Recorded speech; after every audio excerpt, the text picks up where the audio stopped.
Traveling to West Africa is not for beginner travelers. That is not a location where you could just wake up and say, oh, I'm gonna book a trip, and you don't even know nobody, never been there, and you just go. I've been to Nigeria one time, and I knew people there already, friends that could help me. So I'm just gonna explain in this video real quick how you can prepare to go to Nigeria or West Africa in general. As somebody that's never been to Africa, it was my first time out the country as well. So imagine like how nervous I was, because it's not like if you go to like Central, South America or something, you just get your passport and go. When you're going to Africa, you need documents, you need visas, and you might need shots depending on the country. So real quick, this is what I did to prepare to go there. First and foremost, you already know I'm multicultural. I love culture, so I researched the country and I researched the culture of the area that I was going to.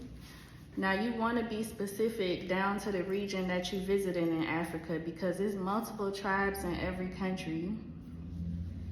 Some things that may fly in one part of the country won't fly with the culture in another part of the country. I went to Abuja, so mostly in Abuja, that's the capital of Nigeria. English is spoken, but there's a lot of Hausa people. It's a mixture of ethnic groups, but it's mostly Hausa. Hausa is Muslim. So once I educated myself on Hausa culture, I knew that I had to come to Nigeria with more of a conservative approach. So when I pack my luggage, you know, I'm packing appropriate clothing, and I'm not new to Islam, so I already knew like no tight clothes, wear things that's respectable and conservative. When you go into Africa, it's always better. If you don't know and you're going to Africa, it's always better to go with a conservative if you don't know what to wear. The next thing you want to do is look online at the immigration website for the country. See if they have the documents there that's listed. Honestly, I feel like those websites, depending on the country, sometimes it's useless, because once you get over to Africa, they kind of sometimes do what they want. But I still went anyway. Calling the embassy in DC won't do nothing. They don't pick up the phone. See what documents is required to go over to Africa. Some places want you to have your bank statement, your return ticket back, and whatever else. Like I said, it just depends on the country. The next thing you want to do is, if you don't have a primary care doctor, Google somebody and call a couple places to get the prices to get your yellow fever vaccination shot and your malaria pills. I was in DC at the time visiting my family. I Googled a doctor who could give me the yellow fever shot, called a couple places, went with somebody who was affordable for me. He also gave me a prescription for the malaria pills.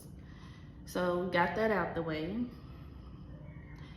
The next thing when going to Africa, I would say that you need is try to learn a couple phrases in their language.